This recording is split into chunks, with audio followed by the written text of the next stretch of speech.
everyone. I'm Natalia Bilbao, and here's what's happening in LA this week. Mayor Eric Garcetti and Council President Nuri Martinez were among the many city officials that jointly announced the finding of a study from the Los Angeles Department of Transportation. It's entitled Changing Lanes, a Gender Equity Transportation Study, and is the city's first effort to identify barriers and strategies to improve access to public transportation for women. The event posted quite a lineup. Check this out. We can't see where our public transit falls short in meeting riders' needs if we don't understand what those needs are, which is why today is so important. You can't manage what you don't measure. Or said another way, if you're not looking for it, you won't see it. That is why the Department of Transportation's Gender Equity and Transportation Study is so important. Because in the neighborhoods that I represent, walking to your destination is not always an option for you. They must rely on public transportation. We're the ones carrying the bags of groceries, riding with our children, and running errands, and that's just during the day. If you have a 9-to-5 white-collar job, the system works for you. But it doesn't work for you if you have small children with you and bags to carry, and if you don't have the funds available to access all of the transit options that wealthier folks have. What was really well documented in the Changing Lanes report, it is the BIPOC community, my community, that is most impacted and can benefit from transportation when it's done right. Better bus stops, better lighting, better times, better access, better routes. For me, for the community of Watts, for us mothers, it'll open up doors for us and our children. LA DOT's Changing Lanes study puts women at the very forefront. We have to make these kinds of investments if we hope to build infrastructure that is truly equitable and gender-free. As the new chair of the Metro Board of Directors, my top priority this year is to make Metro better. It's our responsibility to do better, to take care of everyone, particularly our most vulnerable populations.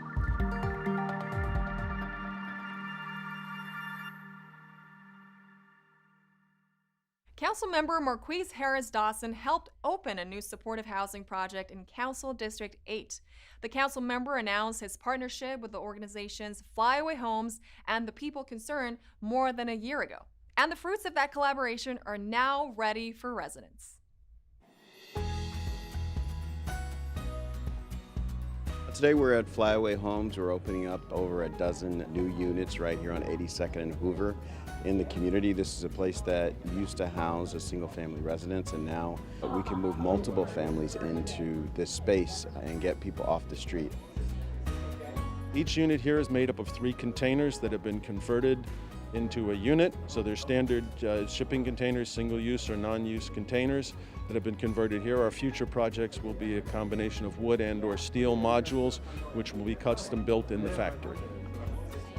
Every individual tenant here will have a lease. These are 2-bedroom, 1-bath apartments. And so every family who lives here, this will be a permanent home for them.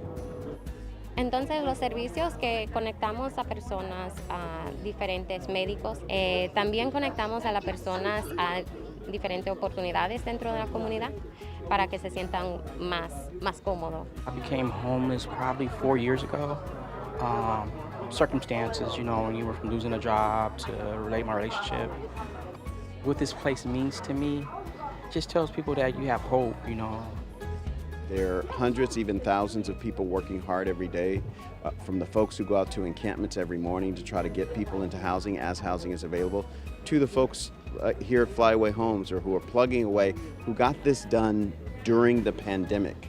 And so I think Angelinos ought to know that their neighbors are out there pushing as hard as they can to end the crisis that we have with homelessness in our city.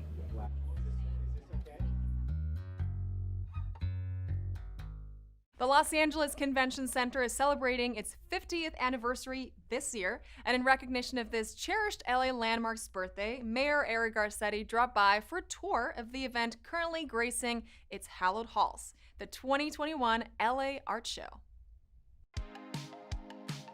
Welcome to the 50th anniversary celebration of the Los Angeles Convention Center.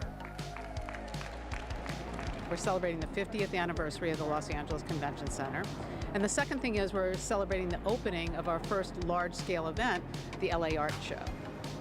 The fact that this building has been here for 50 years is a real testament to the department, the great folks that put on events and conventions for the past 50 years, and we thought it was important to celebrate that. Me encantaba trabajar aquí, por eso quedé aquí por muchos años. Era como una familia. The convention center really serves as the economic driver for the downtown and even spills out over past downtown, because what we do is we bring in visitors from out of town who come here and they spend dollars here in the city. So they come, they spend their money, and they go home. In fact, in 2019, this industry generated $23.6 billion in business sales here in Los Angeles and supported over 100,000 jobs. That's what this building has helped create. We're excited to have the art show back. It's a beautiful event. Their exhibitors are excited to show their art, and we're happy to have them here. It's contemporary art and very exciting. They've got some cutting edge things that they're showcasing in their shows. And the mayor's going to be here. See, this convention center and I both celebrated 50th birthdays this year. 1971, when I think about how this city has changed since I was born here. This center laid the groundwork for jobs and careers and families and stories, the way that that's changed our city and changed our world. Thank you all so much, and let's celebrate the next 5 decades. A small pocket of Chinatown just got a little more charming. Councilmember Gil Cedillo and LA City engineer Gary Lee Moore helped cut the ribbon at the Ordinance Yale Park expansion, one of LA's newest city pocket parks.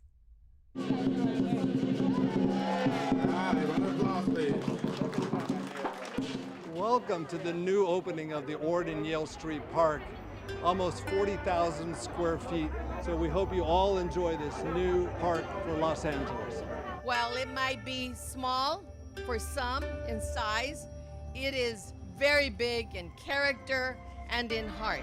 Tengo mucho orgullo que estoy aquí mañana. Es un proyecto, trabajan 10 años. Es un proyecto muy personal para mí y también por mi distrito.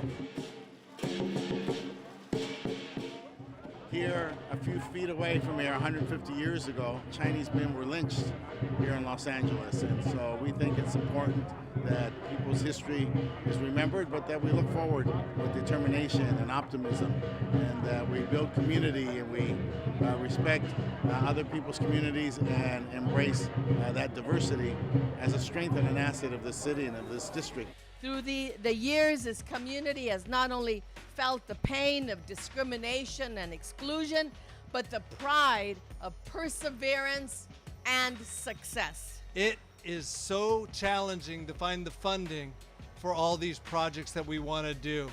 It's about partnerships. The city, the county, the state, all working together. So it's incredible to see so many young people here, so many children of this community now have a place where they can come play.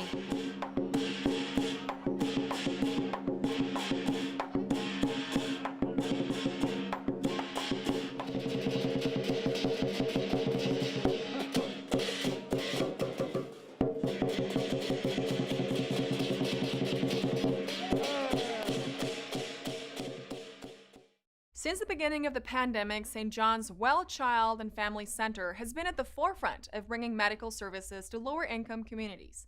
And recently, the organization held a community vaccination event to highlight a new campaign aiming to encourage South LA residents to receive the COVID-19 vaccine. Here's that story. There's a lot of concern about the Delta variant and the increased numbers we're seeing of infections.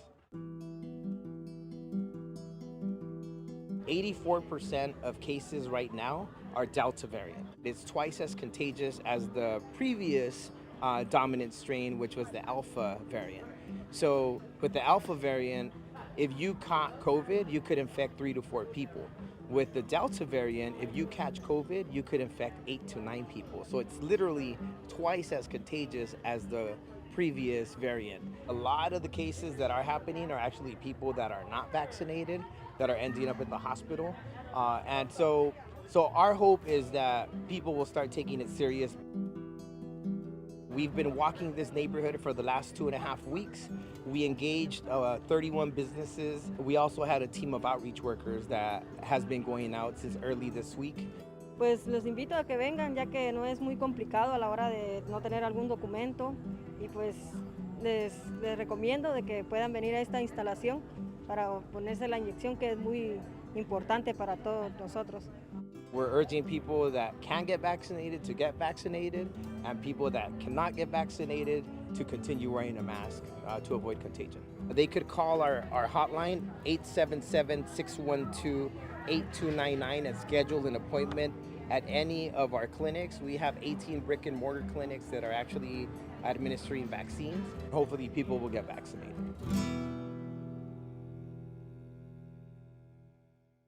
City leaders push vaccinations to combat the Delta variant.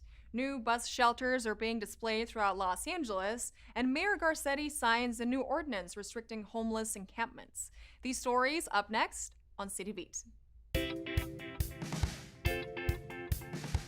In an effort to stop the spread of the COVID-19 Delta variant, Mayor Eric Garcetti and Council President Nury Martinez held a special press conference urging Angelenos to get vaccinated. The number of COVID cases in July rose sharply, and hospitalizations were the highest they've been since February of this year. The Delta variant is now the dominant strain of COVID in Los Angeles and spreads approximately twice as easily as the original virus. To get more information on vaccinations, you can visit coronavirus.lacity.org. The Los Angeles Bureau of Street Services, also known as Streets LA, offer the general public an opportunity to experience and give feedback on the proposed new bus shelters. Demonstrations were made available to Angelenos in 6 different regions of Los Angeles. The demonstrations come in conjunction with preparations to implement a new and updated sidewalk and transit amenities program, currently known as STAP, to provide shelter, shade, safety, and comfort to transit riders and pedestrians while incorporating smart technology to provide timely information to travelers. To find out more about STAP, visit streetsla.lacity.org. Mayor Eric Garcetti signed a sweeping ordinance to restrict homeless encampments. The mayor approved the ordinance one day after the city council voted 13-2 to pass the new law. This action modifies the city's current anti-camping law to prohibit sitting, sleeping, lying, storing personal property, or otherwise obstructing the public right-of-way in several areas of the city. The new law will also protect right-of-way within 500 feet of areas deemed as sensitive facilities, schools, daycare facilities, parks, and libraries. The ordinance will go into effect August 28th. When it comes to workplace violence, there are many factors that can be the trigger. Stress, fractions between coworkers that escalate, or disgruntled customers, to name a few. But most experts agree that companies that recognize the potential for workplace violence are the ones best positioned to prevent it. Maria Hallbrown sits down with medical experts Dr. Laura Kokinda and Dr. Maura Kane to discuss workplace violence and what you should do when you see warning signs. OSHA has reported that workplace violence incidents have actually tripled in the last decade. What does that mean? What can we do, and what should we be looking for? Well, I'm delighted to be joined by experts today that can help us with all of those questions. I think the most important thing to do, first off, is to define workplace violence. I mean, where that line is and what the different types are when you are feeling as if there's some threat within the workplace. So it's a little bit of a complicated definition. When you look at it, generally the official definition is a threat or actually any sort of assaultive behavior, but also a series of behaviors can indicate workplace violence. So if you have obviously an assault or a threat of an assault or series of behaviors of inappropriate behavior or harassment, things like that, that constitutes the threat part, but it also has to have a nexus to the workplace.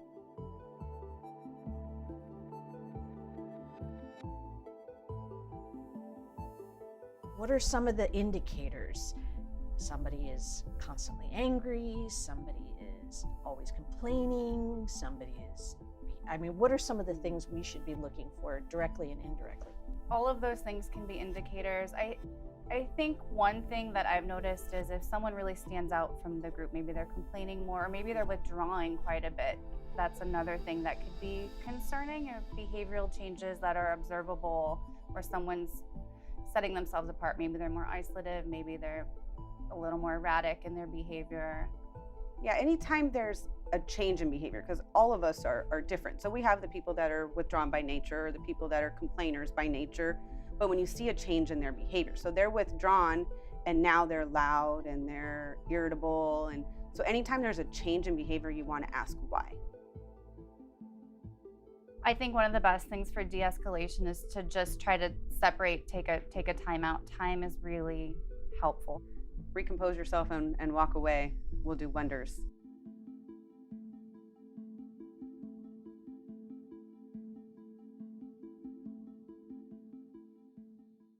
The LA Education Recovery Fund, Los Angeles Unified, the LA Sports Council, and the Rams are just a few of the organizations that have band together to bring some sports, fun, and excitement to LA kids.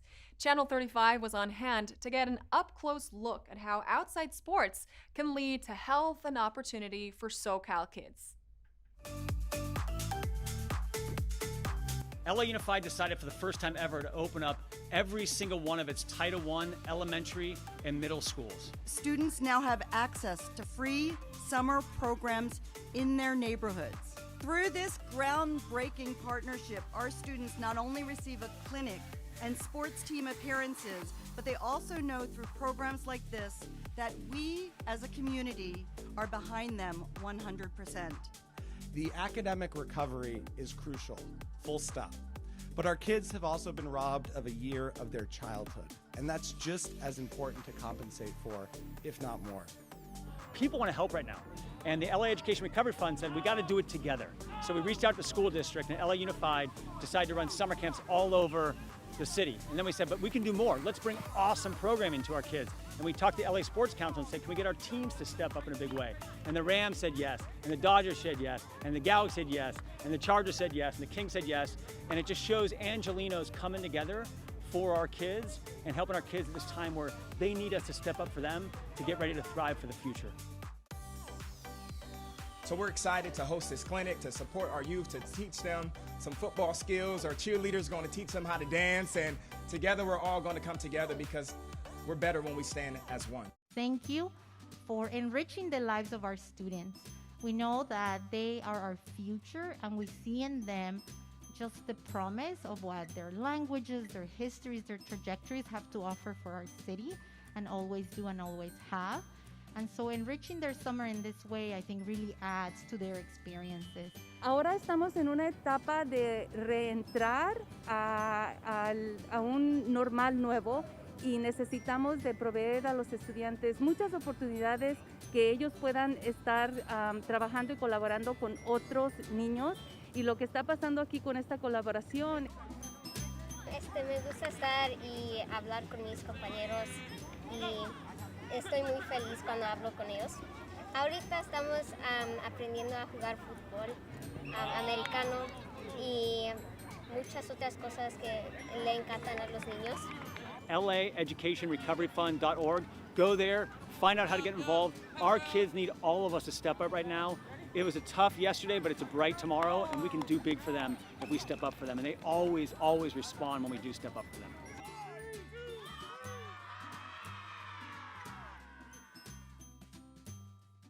Speaking of LA's kids, Councilmember Mark Ridley Thomas recently brought families of Leimert Park together for an open-air screening of Space Jam: A New Legacy.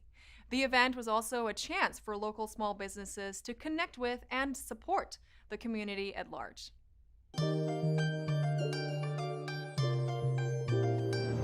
Well, this is a continuing effort to activate and elevate the Leimert Park Plaza, family-friendly And what better way to celebrate art and culture here in this community than to invite the community to participate in a screening of Space Jam 2. And so we activated this park on Juneteenth. And we continue to say that good things are happening, music, fun, art festival, all of that right here in the Leimert Park Village, and it's a good thing. Events like this are important for the community, especially now because we have not had the opportunity to get together, to see our neighbors, to feel part of the community. The park has been closed for a while. There are a lot of new people who are in the neighborhood, in the business community, and this is an opportunity for us to see each other, to get to know each other, to do something that's family-oriented and fun at a time where we need it, to celebrate the summer and to really just show what we have to offer as a community. Right here in the Leimert Park Plaza, we have had vaccinations and we will have more opportunities for that. If you aren't vaccinated, our message to you is to get your vaccine. Don't give away your shot. We don't want to cause others to be sick. Well over a couple of hundred people tonight just enjoying the outdoors, and that's what community is.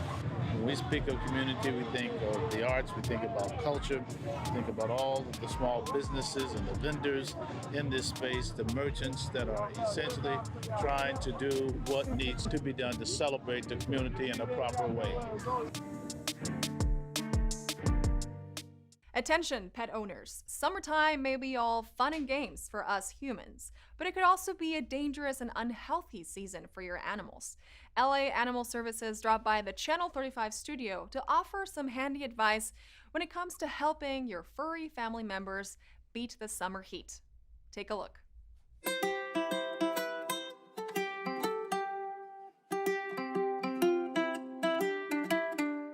During the hot summer months, the best time to take your dog for a walk is in the morning when it's cool or at night after the sun's gone. If it's too hot outside, your dog's paws can get burned, they can get heat stroke. It's better just to wait until it's safer to take them outside.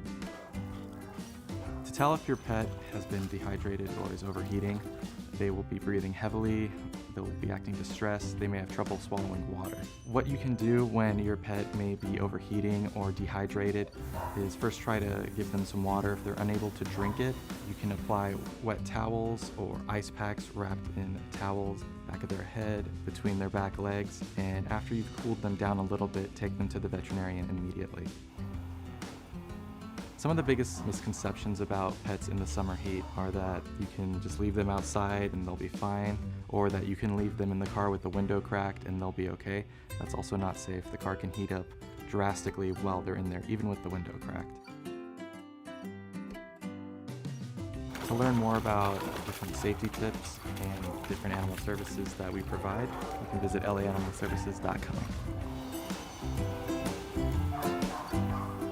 Just use your best judgment, follow our safety tips, and if it's too hot for you, it's definitely too hot for them. Mother Teresa was once quoted as saying, "The simple path, silence is prayer.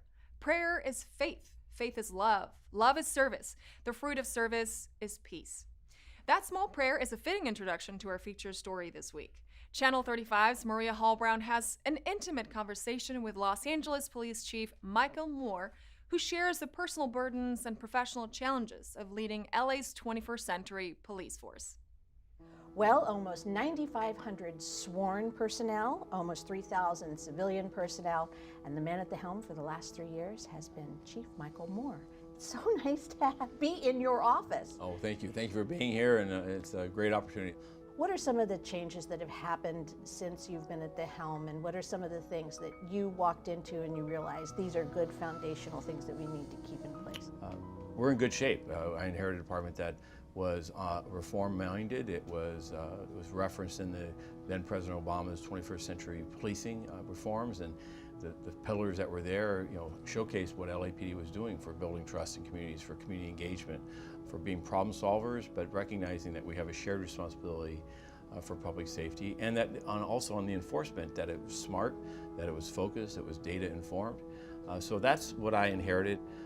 So we set on a course of continued reform and continued work to lessen the instances of use of force, particularly deadly force, to improve our efforts of dealing with persons experiencing mental illness, to really be a part of the solution for persons experiencing homelessness, both for providing them services and support, but also improving the safety and the sense of safety of communities in which these homeless encampments and persons who are living in public places that they're wrestling with.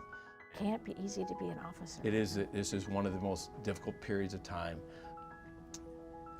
It's unfair. It's not right to hear people express hate and just tremendous anger, and to center it on individuals, to center it on a profession of service, deeply disturbing. So this is brand new ground, and we've seen the calls to our psychologists and our peer support, our clergy, go through the roof.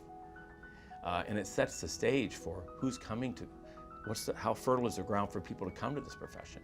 It signals that, this is not an automatic that people want to be cops, that they want to get into this turmoil and face a very turbulent existence, and to be criticized and to have their families criticized and to have their families face open ridicule in public places, in schools, and in churches, and in houses of worship, and other places. So with that, though, we've got to take a step back and take a deep breath and build with them that remind them of why they chose this profession. Remind them of why it matters. There are 4 million people in the city, and they depend on this department. We're an organization committed to the people of the city, and we're going to show them why this is the greatest department in American policing. Thank you for this opportunity. Well, thank you very much, Chief Moore. Absolutely.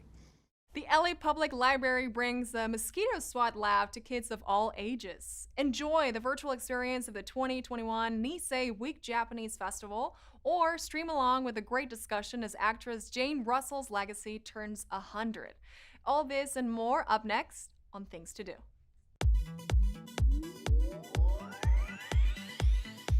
The Granada Hills Branch Library would like to invite kids of all ages to the Mosquito SWAT Lab. Using problem-solving and scientific reasoning skills, students will explore the complexity of the mosquito anatomy, life, and disease transmission cycles. Through stimulating hands-on curriculum, students will dive into the amazing world of the most deadly animal on the planet. Don't miss a virtual mosquito program for all ages, happening Thursday, August 12th, beginning at 3 p.m. To participate, email grnhls@lapl.org for the program link. Join LA's vibrant Japanese community for the 2021 Nisei Week Japanese Festival. This year, the festival will be a virtual experience featuring a mix of live streaming and pre-recorded segments. This year's theme is Ibasho, which is a Japanese word that means a place to belong. Join online for the announcement of the Nisei Week Queen and Court, as well as live performances and oban dancing. Check out the Nisei Week virtual experience Saturday, August 14th at 3 p.m. For more information, visit niseiweek.org. The LA-made cultural series for the Los Angeles Public Library brings you the Jane Russell 100-Year Centennial. Join Christina Rice, Senior Librarian of the LAPL Photo Collection, for a discussion on her newly published biography on Jane Russell entitled Mean, Moody, Magnificent, Jane Russell and the Marketing of a Hollywood Legend.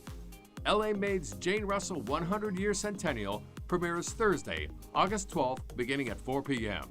For more information, visit lapl.org/events. And that's a look at some virtual things to do. And that's it for this edition. I am Natalia Bilbao, and from all of us here at LA This Week, thank you so much for joining us. A reminder that you can catch us online at lacityview.org, and we're also on Facebook, Twitter, and YouTube. See you next time for more LA This Week.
Good morning and welcome to the Los Angeles City Council. Today is Friday, August 6th. I'm Nuria Martinez, the President of the City Council. Madam Clerk, please call the roll.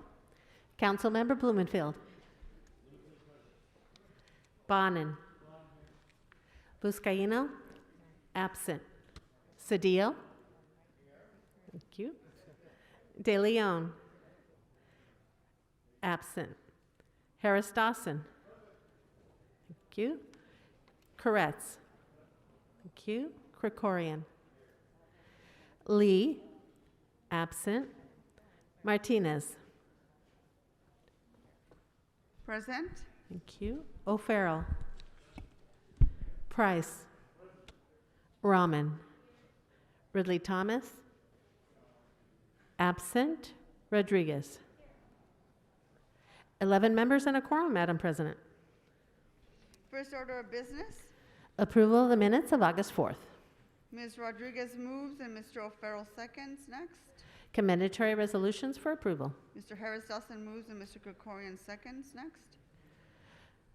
Madam President, would council like all items to go forthwith today? Without objection, that would be the order. There has been a request to refer item 5 to the Planning and Land Use Management Committee. Without objection. Next. Additionally, there's a request to continue item 11 to Tuesday, August 10th. Without objection, that would be the order. Next. Items 1 through 5 are items for which public hearings have been held. The committee reports for items 1, 2, and 3 have been submitted and are posted online to the respective council files. Items 6 through 21 are items for which public hearings have not been held. 10 votes are required for consideration. Okay, without objection, those items are now before us, members. You wish to call any of these items special? Mr. Koretz. Like to call item 1 special. Do you have an amendment or just for comments? Okay, thank you. Any other members wishing to call any of these items special? Okay, seeing none, Madam Clerk, which are the available items for us to vote on? At this time, council may vote on items 2 through 5. Okay, let's go ahead and open the roll. 2 through 4. You mean 2 through 4? Items 2 through 4. 2 through 4. Thank you. Let's go ahead and open the roll. Close the roll and tabulate the vote. 11 ayes. Okay, let's go ahead and move on to public comment. Madam Clerk.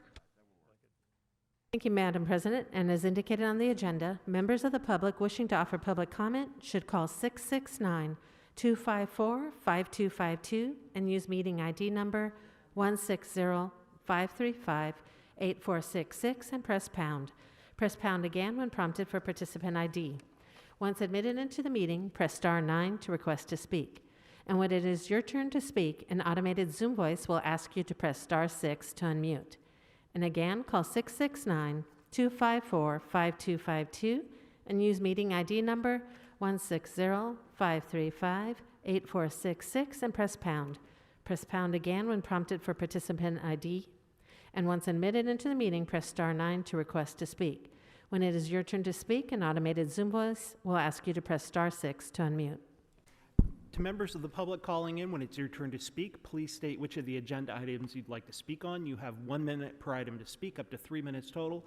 And if you wish 1 minute for general public comment, please speak to the items before beginning general public comment. We'll tell you when your time's up.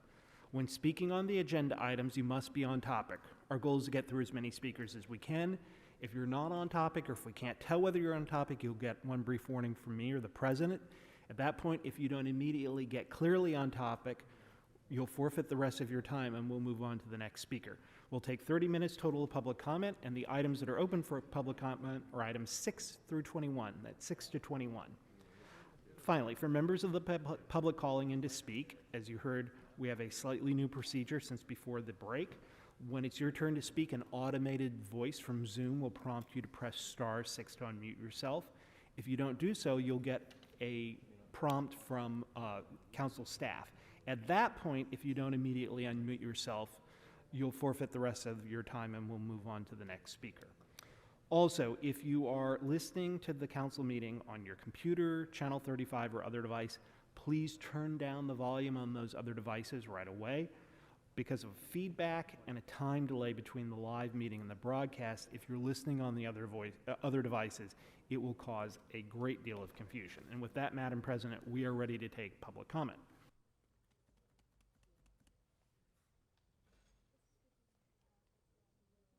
Okay, let's go ahead and take the first speaker. Please state your name and the items you'd like to speak on. My name is Justin, and I'd like to speak on the special agenda item introduced by Nuri, ordinance motion introduced on the 4th regarding vaccine status. Public comments. Which agenda item did you want to speak on? I want to talk on this special agenda item introduced by Nuri Martinez, the ordinance motion introduced on the 4th regarding vaccine status. So I think you want general public comment. So we'll set the clock for a minute. Please begin. Yeah. The vaccine is a treatment, and it's against the California Patient Bill of Rights to have to force these, we have the right to refuse. And the treatments, we should definitely have the right to choose. And I hope that you all there recognize that there are a lot of people who can't get the vaccine or for lots of different reasons. And I really hope you consider that when making this motion, because it will definitely cause many issues. Thank you. Thank you, Speaker.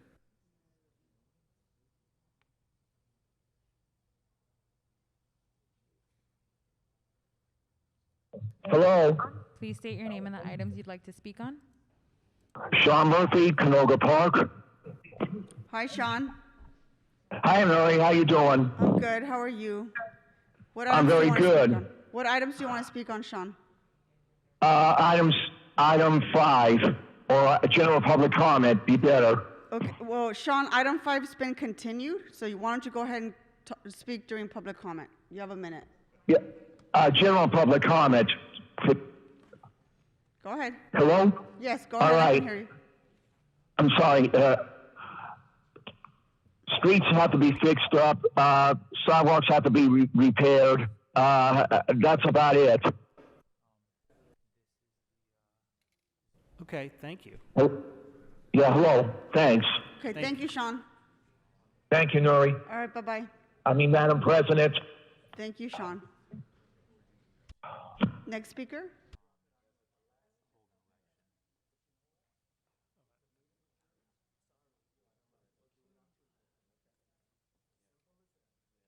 Please state your name and the items you'd like to speak on.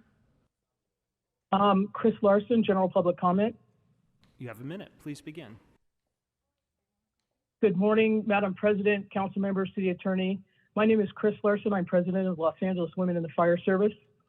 I want to address the decades-old racist, misogynistic, and homophobic culture within the LAFD. And I'm hoping that at this time, the only solution for that is civil rights. Division of the federal government provides oversight to the Los Angeles City Fire Department. We, the Los Angeles Women in the Fire Service, are asking this body to write a resolution supporting our call, along with support from the Stentorians and Los Bomberos for this federal probe. This body has the opportunity to help the LAFD truly become the best department in the world, but this only can be done by handing over governance to those in power and track record that have a track record with addressing these issues. Thank you. Thank you, Speaker.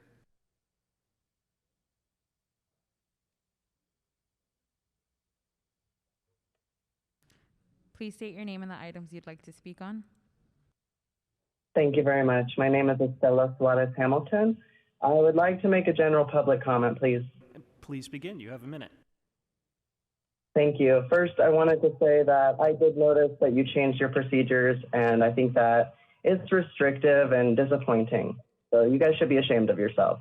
On top of my public comment, I wanted to say that with Nuri's ordinance that's being proposed and that was motioned for the attorney to develop a plan, I think that major rights are impacted, such as my freedom to refuse treatment, which is in our California Patient Bill of Rights.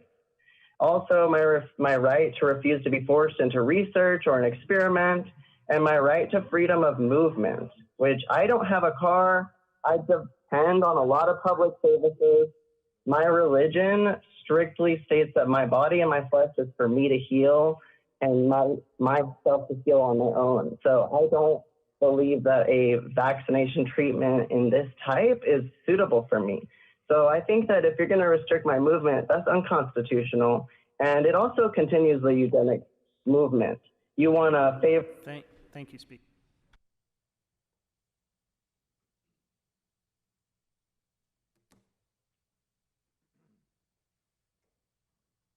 Please state your name and the items you'd like to speak on. My name is Kingston Lim, general comment. You have a minute. Please begin. Hi, my name is Kingston Lim. I'm a resident in Council District 4. The city's Economic Development and Jobs Committee recently approved the resolution for Los Angeles to take the first steps to create a public bank. We thank the council members for their leadership and urge Council President Martinez to place the public bank motion on the full council agenda. By reimagining banking as a public utility rather than a private interest, a public bank provides a rare opportunity for the public sector to cut costs while simultaneously providing social benefits, support investments in low-income housing, critical infrastructure projects, clean energy, and community-centered economic development. Council President Martinez, please agendize the public bank motion for the full council. Thank you. Thank you, Speaker.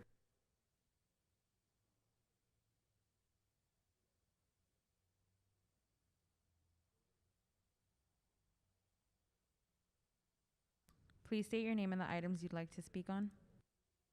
Yes, my name is Robert Galperson. A general public comment, please. Please begin, Speaker. Hello, elected officials. I would like to speak to you regarding the ongoing issues with the Lincoln Heights Avenue 26 night market. As you know, this event has caused rapid deterioration of the Lincoln Heights neighborhoods for both businesses and residents over the past couple of years, with very little reaction from our city officials. We do appreciate the steps that were moved yesterday to close off part of Artisan Street at Avenue 33 and Humboldt, but that has only caused the street markets to move to Humboldt Street and other surrounding areas. Steps need to be taken immediately to make sure that this market can be closed down permanently in the neighborhood and move to a more safer space where it can be governed with state and health concerns, as well as make sure that the vendors are operating legally with the city limits. Thank you very much, Speaker.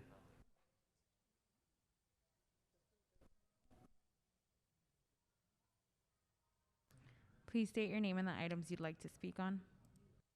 Yes, my name is Carol Hutchinson, and I'd like to speak to multiple items and public comment. So which items do you want to speak on? Just all items in general. I have a general comment on them. Okay, so we'll stick to the items, but you have 3 minutes for the items, followed by 1 minute for general public comment. Please begin. Okay. Basically, regarding all items, I noticed there are no community impact statements on any of your items. And so I'm really concerned. Are you people giving the communities time to respond? Are your council offices doing outreach into the community? Are you giving the neighborhood councils an opportunity to reach out to the communities and respond? Or are you just going ahead and just putting this on your agenda and passing it through before the community has a chance to respond? As other comments, I know I'm only supposed to speak to the entire council and not single out a single council member, but Monica Rodriguez doesn't follow similar rules when she singled out our neighborhood council, claiming there was voter suppression by our NC. So that at this point, complete Speaker, lie. sorry to It cut is you also off. slander and libel. Speaker, you really are not on the agenda item. So let's take you to general public No. comment. Okay, this is general public comment. So yes, our neighborhood council has consistently highest voter turnouts, but her friends didn't win, not because of voter suppression, but because the community did not want her candidates. She can't accept that, so now she's seeking to destroy the integrity of our election process to give her friends an advantage by making it easier for non-stakeholders to vote in our elections. Her friends are also claiming that Ms. Rodriguez has formed a shadow government with their group rather than work with the neighborhood council. This deserves serious consideration as Ms. Rodriguez has steadfastly refused to work with our neighborhood council nor any of its committees. And Monica, as to National Night Out, how dare you say we weren't inclusive? We included anybody that showed up. And how would you even know because you didn't bother to show up, although several other representatives did? Shame on you.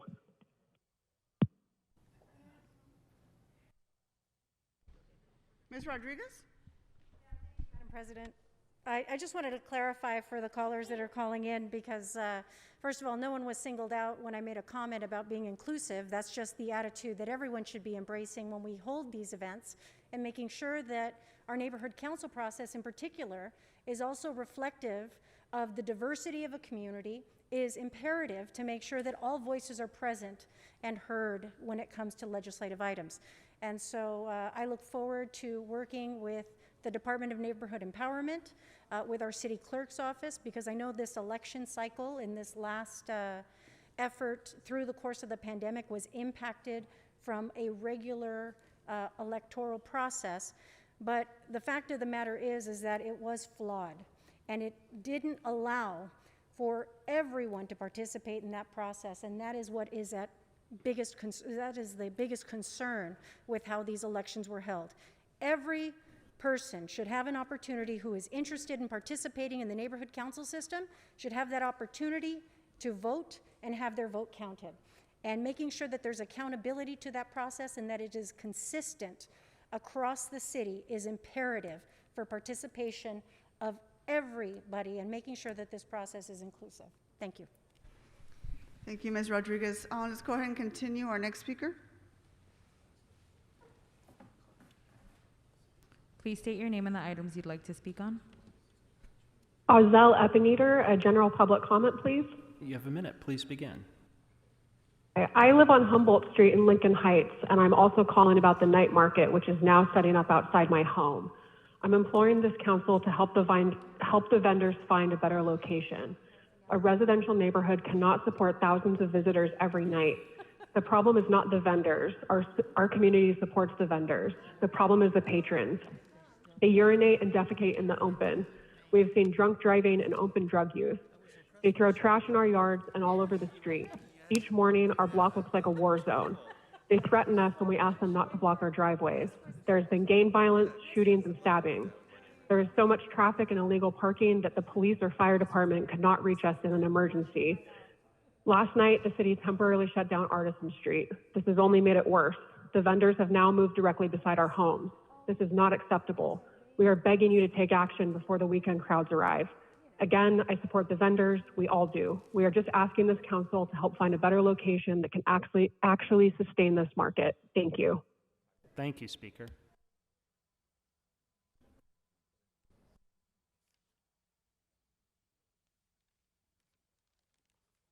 Please state your name and the items you'd like to speak on. My name is Robert. I'd like general comment. Sure.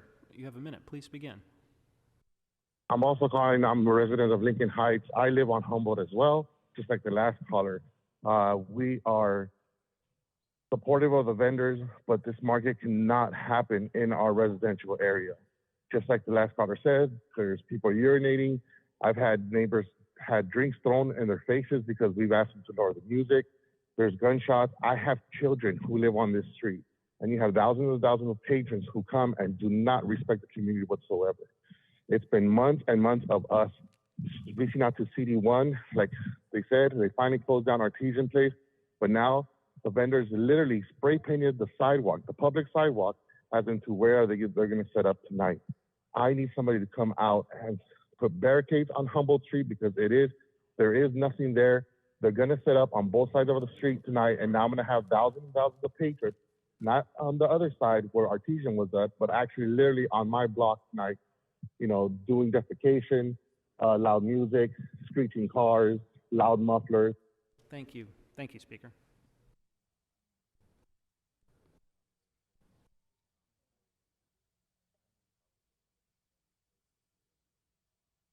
Please state your name and the items you'd like to speak on.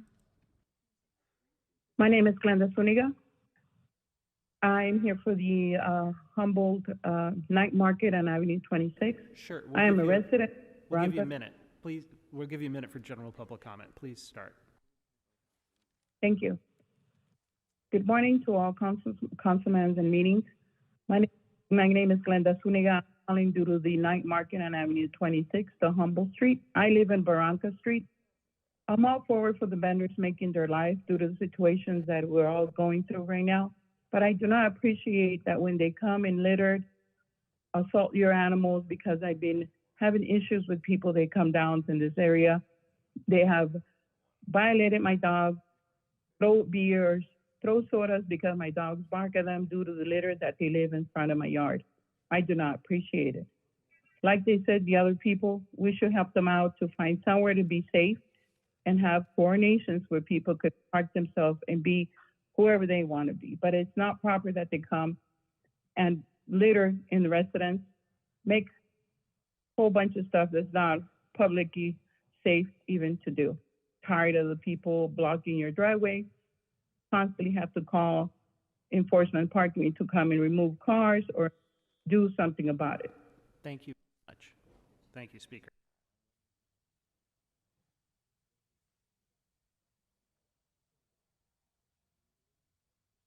Please state your name and the items you'd like to speak on. Jason Jones, general public comment.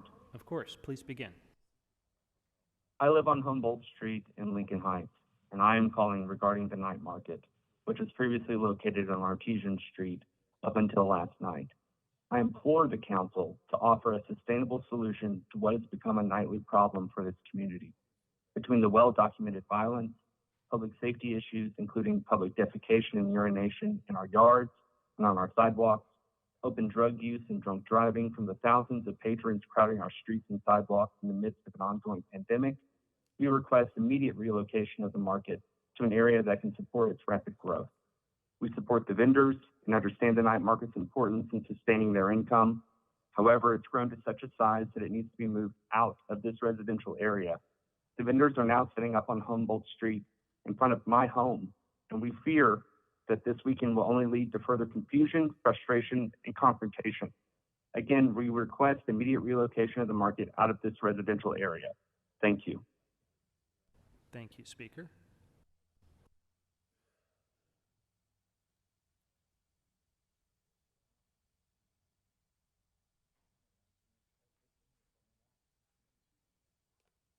Please state your name and the items you'd like to speak on. Thank you. It's Eric Previn calling from Studio City. And I'd like to speak on the available items and a general public comment, please. Very good. You have 3 minutes for the items. Please begin with those. All right. First of all, congratulations to the folks in the section who are being appointed where we're not going to talk about it, in particular Brown. Let's move on to the ones that we can talk about, which is a stunning display of, I guess you can call it, removals from the list of the rent escrow account program. People are coming off like crazy, which is great news. Thank you for that.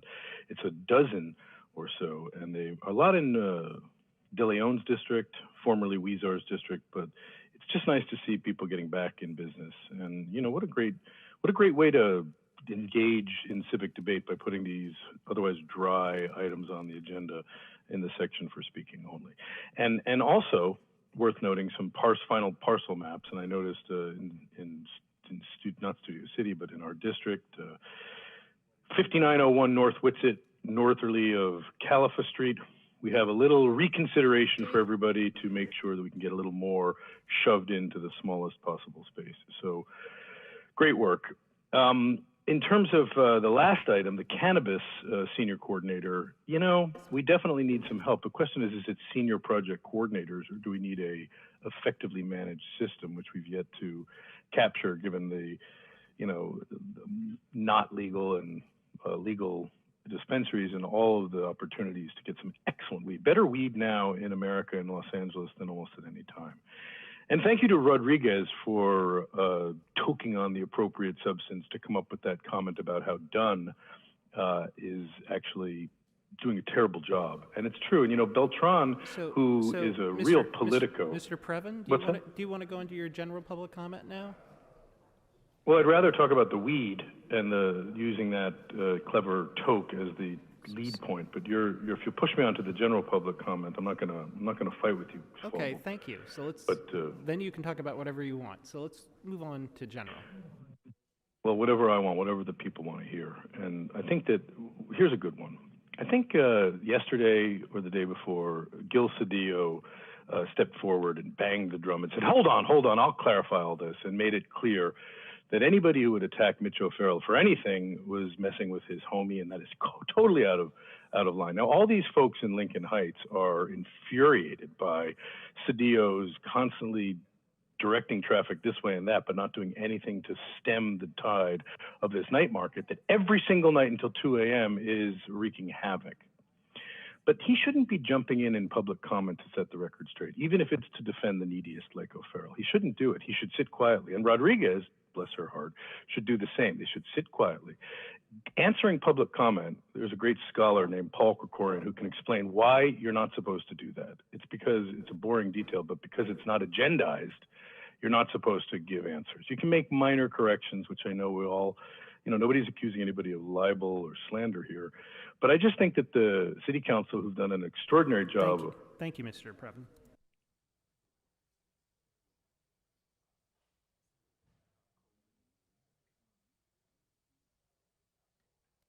Please state your name and the items you'd like to speak on. Hi, my name is Rachel Smith. I'm looking to speak on item 17 and public comment. So, yes, please begin. You have a minute for each. Cool, thank you. My name is, Rachel Smith. I'm a resident of CD4 and with Sunrise Movement Los Angeles. I'd like to start off by thanking the city council members for their leadership in approving the resolution to create a public bank, and second, the push for Council President Martinez to place the public bank motion on the full council agenda. As we move towards this goal, I want to bring focus to a long-term alignment with LA's social housing strategy. By investing capital in a longer-term horizon, the bank can align multiple social goods. For example, create a public pension fund or a universal baby bond that is invested in an affordable housing equity fund, as well as fund clean energy projects from the start.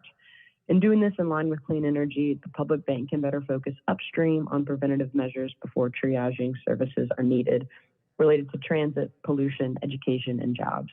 All of these things are necessary for a livable future, and by taking the time to factor them into the greater public bank plan, we can create something that has the power to change millions of lives for the better for generations to come. Thank you. I concede my time. Thank you, Speaker.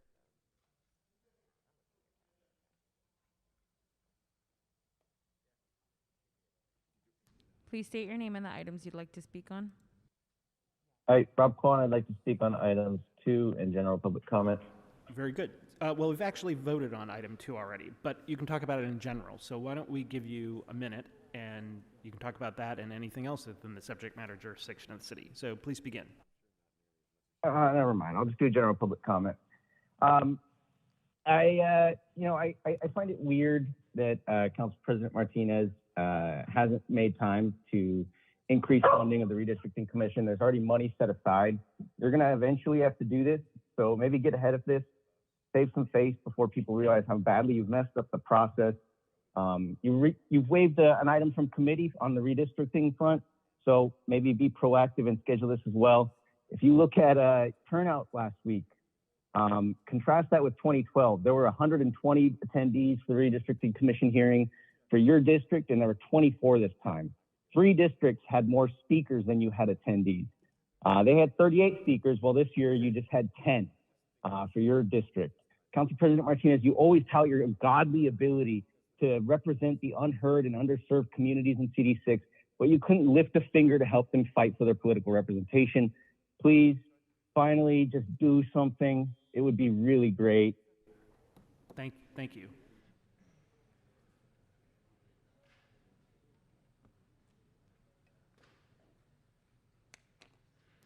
Please state your name and the items you'd like to speak on. My name is Michael. I'd like to give general comment. Sure, you have a minute. Please begin.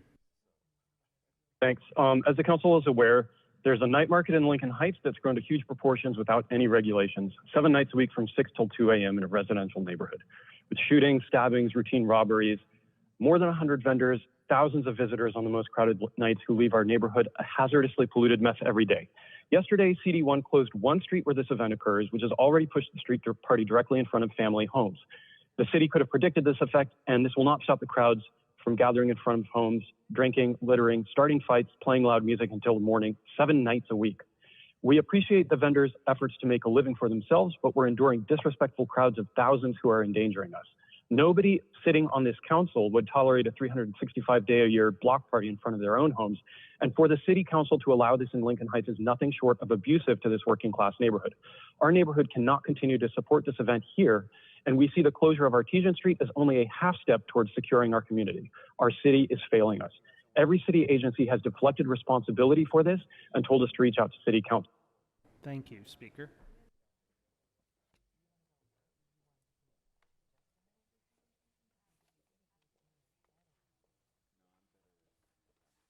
Please state your name and the items you'd like to speak on. Yes, I'm going as an educator and actor. I'm going to speak on public comment, general. Very good. You have a minute. Please begin. Thank you. I did hear a few days ago about the new vaccine passport. I, like the woman, some callers before, I am unable to take that for religious reasons. I'm a vegan. None of these are vegan. I know that Los Angeles has been very proud of the plant-based movement. And instead, you're forcing this on people. And yes, you are forcing it because it's coercion. And there's people that can't have it medically either. Also, there have been so many people who have now passed away. You can go to the VAERS website, openvaers.com/COVID-data. VAERS stands for Vaccine Adverse Event Reporting System. There's also a whistleblower lawsuit by Rent Law. And there's more to come because people don't want to be told to put something. Thank you, Speaker.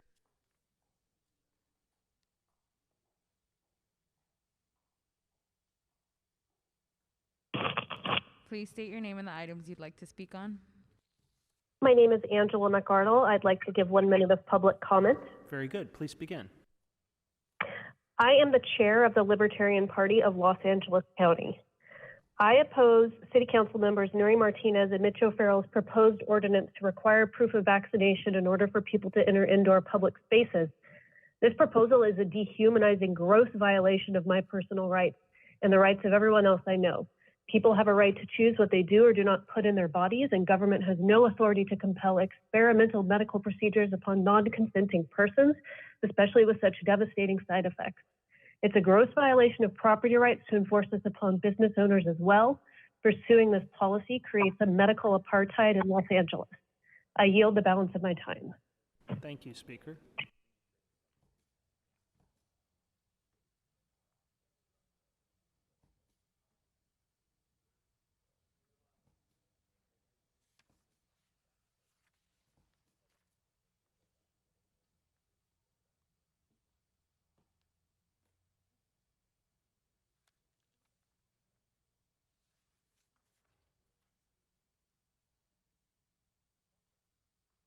Please state your name and the items you'd like to speak on. My name is Dan. I would like to do general public comment, please. Please go ahead. You have a minute.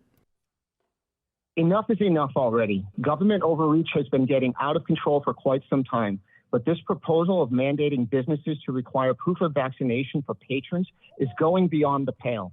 Enough is enough already. How any of you think you possess the authority to mandate such a thing is proof of our unbridled ego and hubris. You have no authority over my body or anyone else's body that resides in our great city except for your own. You have no authority to tell any business who they can and cannot serve. Enough is enough already. Your threats upon residents and businesses of Los Angeles will not be tolerated. We all have the right to informed consent. We all have the right to decide for ourselves who we interact with. Every business has the right to decide who they allow to patronize their establishment. Anyone listening who agrees, please consider looking into the Libertarian Party of LA County. We are confronting this ever-intrusive government head-on. Come join us. Enough is enough already. Leave us alone. Thank you. Thank you, Speaker.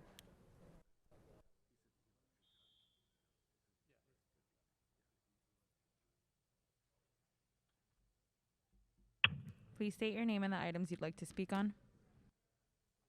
My name is Peter. I'd like to make general public comment about the Artisan Street Public Market. Please go ahead. I work in the Lincoln Heights area. It's an unregulated mass gathering. Certainly nobody's against the vending community, and we support these folks trying to make a living. But this event is like having a Dodger game at an elementary school and closing the restrooms. The result of this has been mountains of litter in yards and obstructing access to businesses and homes, public urination and defecation. Sidewalks and streets are crusted with oil and grease. There are constant violent confrontations between vendors and patrons. We need the City Council to work with the vending community to relocate the event to an appropriate space, of which there are ample opportunities very nearby, such as Grand Park, Lincoln Park, someplace where security and health protocols can be enforced. Thank you very much. Thank you, Speaker. And I believe that is That the concludes end. public comment for today's meeting. Members, let's go ahead and vote on. Let's take up item number 1. This was called special by Mr. Koretz.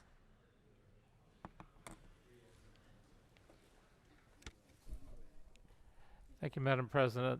I just wanted to rise to recommend the appointment of Ms. Dana Brown to the position of Permanent General Manager of Animal Services. And I don't know if she's on with us, but I wanted to recognize her for her good work. Yes, Dana's unique. Hold on for just a second, Mr. Koretz. Let me make sure she's in our meeting. Yes, Madam President, I am here. Hello, my friend. Are you there? Hello, Can you hear hello. us? Good to see you. Nice to see you too. All right, Or she's see with you, us. as it were. She's with us, Mr. Koretz. So why don't you go ahead? Okay, so Dana is unique among the department's last couple of decades of general managers in that she brings a long record of experience with several city departments dealing with budgets and employee relations, law enforcement, and animal issues in a variety of contexts.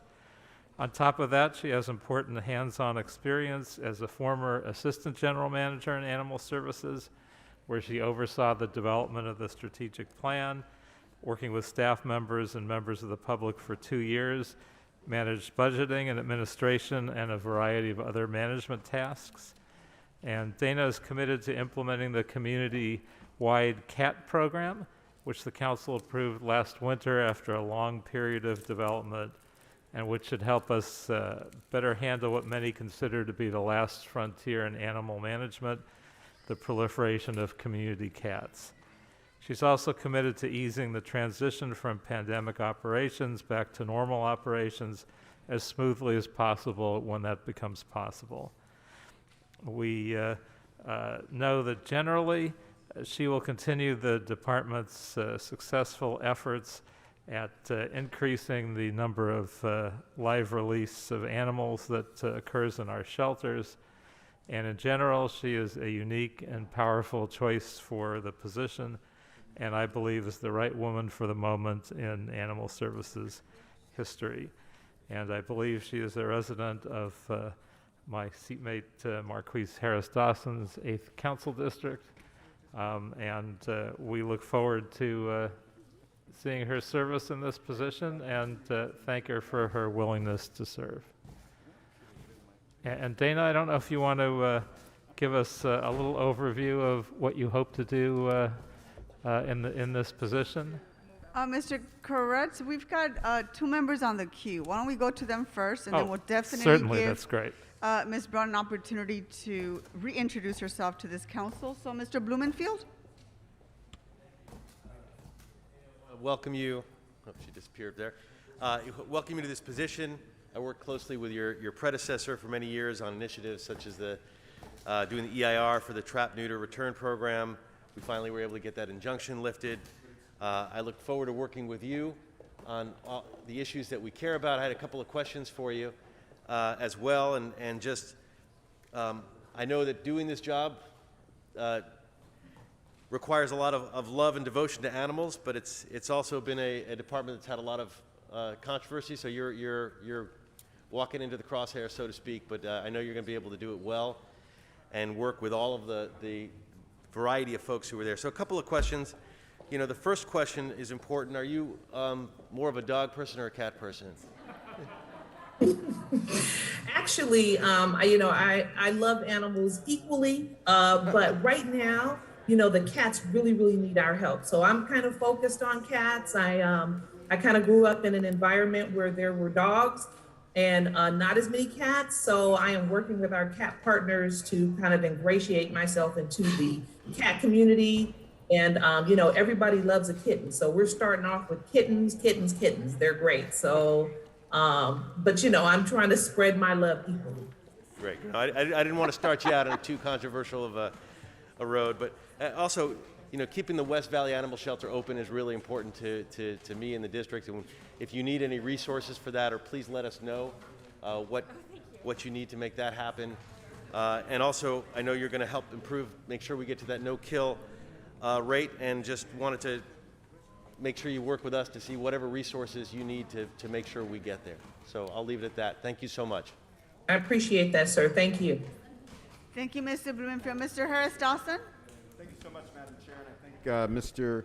Peretz for laying out Ms. Brown's great qualifications and her vision for the department. I just rise to say on behalf of all the people of the 8th District, we're very happy to have our own a daughter of South LA in this position. She joins Mr. Keith Mosey at BSS as 8th District residents, helping to run our great city. So thank you, Ms. Brown.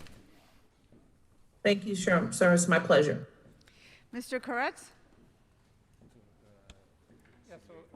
I suspect we covered most of what I wanted to ask her about, but if she has anything else she'd like to add about her vision as the incoming Director of Animal Services.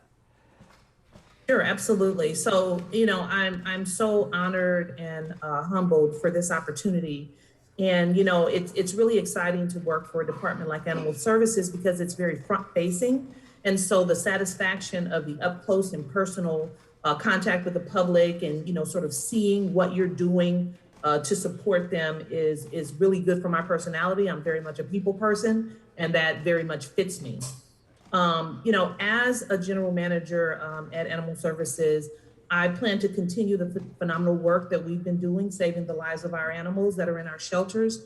As you know, we do that through a very strong partnership that we have in the animal rescue community.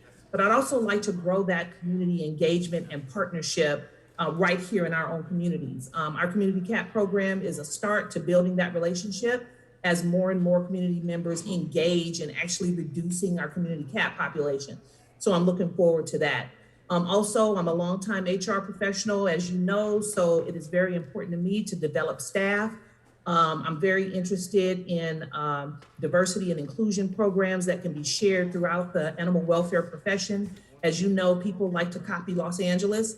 And so to the degree that we have robust diversity and inclusion and equity programs, I'm looking forward to doing that and rolling that out amongst the animal welfare community because the industry is struggling in that area. So lots of wonderful things to look forward to. I am so appreciative of the support that I have received from the council as well as my fellow general managers, and I look forward to serving in this capacity. Thank you very much for the opportunity.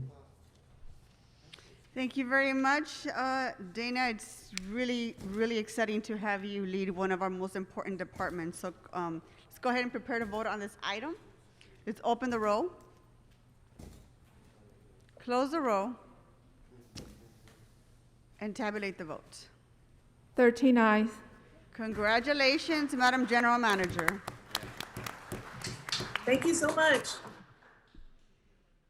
Okay, members, let's go ahead and prepare to vote on items 6 through 10 and 12 through 21.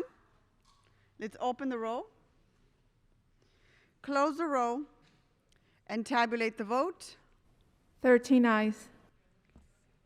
Okay, Madam Clerk, what's next?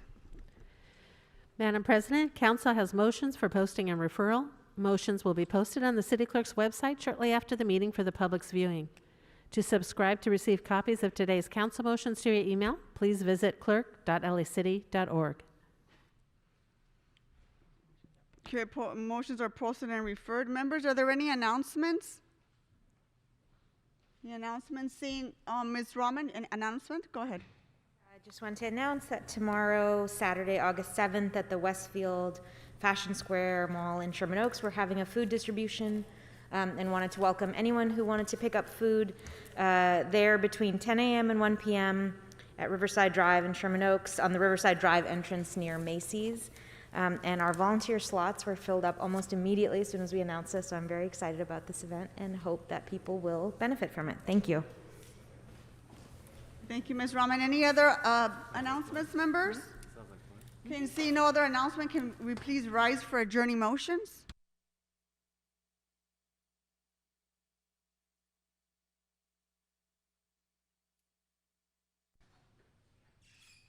Adjourning motions to my right, Ms. Rodriguez. Thank you, Madam President. Colleagues, I ask that we adjourn today in the memory of a dear friend, a philanthropist, and a significant contributing member to our San Fernando Valley family, and that is the loss, tragically, of our friend Carl Bachmann, who passed away peacefully on August 4th, surrounded by his loving wife, Thyra, and family, following a courageous 8-year battle with cancer. A native Californian, Carl Bachmann was born on September 9th, 1935 in Glendale, California, to parents Herbert F. and Jewel A. Bachmann. After graduating from Hoover High School, he received an associate's degree from Glendale College, and in 1957, he earned his Bachelor of Science degree in accounting at the University of Southern California. Carl's exemplary work ethic began at an early age, when he mowed lawns, delivered newspapers, and held part-time jobs while in high school and college. After college, Carl served 2 years in the U.S. Army, and following his military service, he returned to California and became a certified public accountant. In 1965, his older brother Bert was preparing to move Galpin Ford from San Fernando to its current location on Roscoe Boulevard. Bert asked Carl to come work with him at Galpin Ford, and Carl happily accepted, as he would do anything to help his brother. For the last 56 years, Carl has played an instrumental role in Galpin's overall success, most recently serving as vice president of all of the Galpin dealerships. Carl's father was a tremendous influence in his life. He led by example and was extraordinarily honest and fair and went out of his way to help others. Early on, Carl learned the value of giving back to his community. He was a tireless advocate of American ideals and family values and believed in community service as an integral part of his life and personal ethic. Over his lifetime, he built a legacy of dedication, hard work, integrity, leadership, and community involvement. His philanthropic commitments have always leaned towards the betterment of youth and their families. He teamed up with an automotive teacher at San Fernando High School to recruit students and provide each student with a $1,000 toolkit, which made it possible for them to learn the skills that would improve their ability to earn an excellent wage for years to come. Both he and his lovely wife, Thyra, have volunteered immeasurable amounts of time and energy to a variety of worthy causes, and his extensive efforts to better his community brought him into contact with many local, national, and international leaders, earning him numerous prestigious awards. His deep commitment and tireless efforts in serving the community benefited countless people. On multiple occasions, the San Fernando Valley Business Journal recognized Carl as one of the top 200 most influential people in the San Fernando Valley. He was guided by the philosophy that personal fulfillment will result if you live your life in the proper order: God, family, work, and community involvement. Carl is survived by his wife of 43 years and the love of his life, Thyra Bachmann, as well as his brother Bert Bachmann, brother-in-law Jerry Boyd and his wife Carol, sister-in-law Olivia Boyd, niece Laverne Bachmann and her husband Arisa Khan, niece Denise Childs and her husband Ken Childs, nephew Brett Bachmann and his wife Betty, nephew Brad and his wife Tina, nephew Bo and his wife Mary, nephew Jerry Boyd Jr. and his wife Daphne, dozens of grandnieces and grandnephews, and extended family and friends. Colleagues, I had the privilege of knowing Carl Bachmann for many, many years. As many of you know, my husband has been a member of the Galpin family for roughly 17 years. And even as recently as 6 months ago or so, it didn't matter what day of the week it was, when he ran into my husband, he was always sending well wishes and checking on us and seeing how we were doing. He was the epitome of a gentle man and was incredibly kind and generous. And I know this is just another hit to the Galpin and Bachmann family. And so with that, colleagues, I ask that we adjourn today in the memory of Carl Bachmann. Thank Ms. you. Rodriguez, if I can please ask you to add me to that adjourning motion. I also knew Carl. I want to extend my deepest condolences to his family. Carl was an amazing man and had so many amazing contributions to the San Fernando Valley, but also to many of the communities that I represent. From his commitment to the Galpin Scholarship Program that he started, I can also remember his partnership with the with San Fernando High School's automotive teacher. When they were in need, he came up with $1,000 to provide tools for those kids at San Fernando High School, which you and I are an alumni on. And I remember the countless boards that he served on: Holy Cross, Providence, Holy Cross. He served on New Directions for Youth, which is where him and I did a lot of work, and the Goodwill Board. So there is not a time that I can't remember that Carl did not show up for something, for someone, for kids in particular. So, you know, his legacy is going to live on and everything that he touched in the Valley. I know it's been a really difficult year for the Galpin family in particular. Carl's brother Bert, who just lost his wife Jane this year as well. So my condolences to his entire family and his wife of 43 years. They had a beautiful marriage, and I know how much he loved her. So may he rest in peace, and thank you very much for this adjourning motion. Mr. Blumenfield? Thank you. I also would like to ask to be added on. Of course. He was an icon in the San Fernando Valley, and you mentioned so much of what he did. I remember him for, you know, the San Fernando Valley, the San Fernando Awards, his work at One Generation. I got to work closely with him. And in fact, when I had a car from Galpin, I would go in whenever it needed to be serviced. I would often meet Carl in their cafe, and we would just chat about politics and about, you know, about the Valley. He just cared about making things better. He really was a philanthropist in the true sense of the word, and he didn't ask for a lot of credit. He didn't go out there trying to get his name. You know, he really was just about, how do I help? And I just thought very highly of him, and my heart goes out to the whole family and to everyone who knew him. May he rest in peace. Thank you.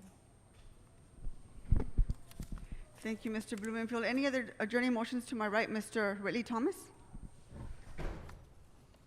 Thank you, Madam President. I ask that all members who are so inclined join me in adjourning in memory of Richard Trumka, president of the AFL-CIO, who passed away on just yesterday as a result of heart failure.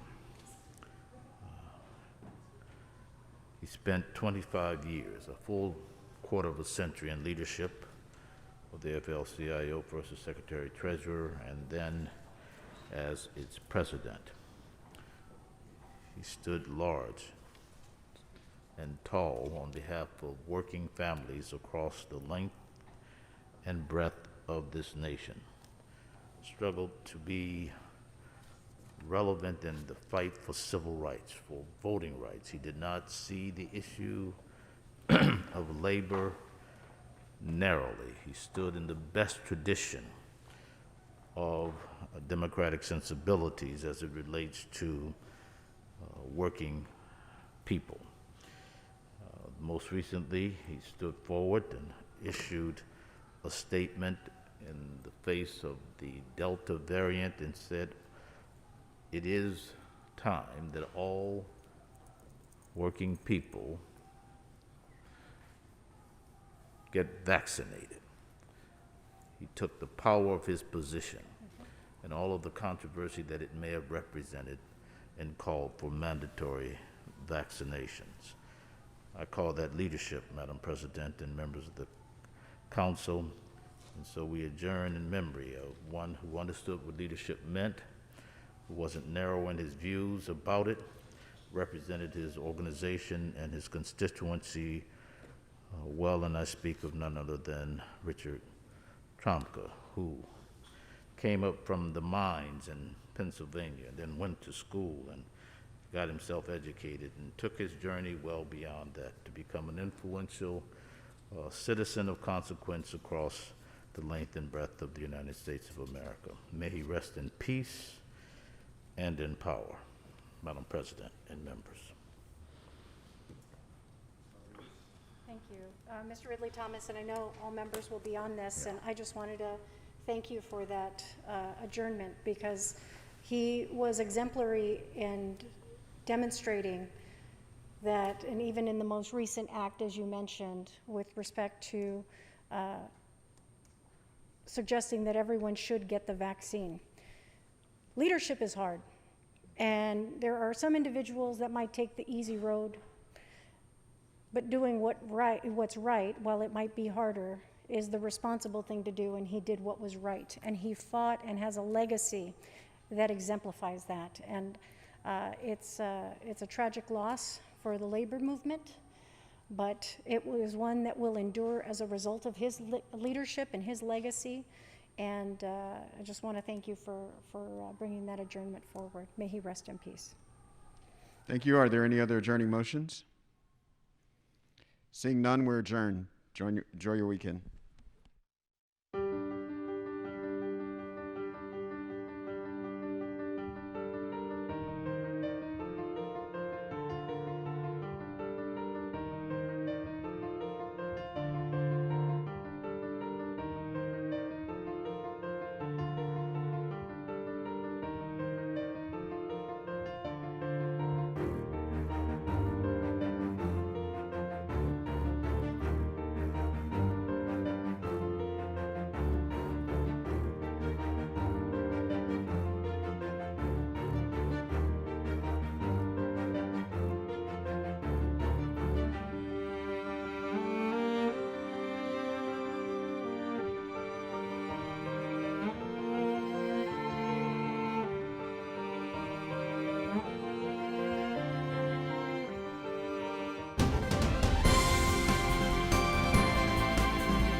So Ray Lagoon is where, by the way? Is down.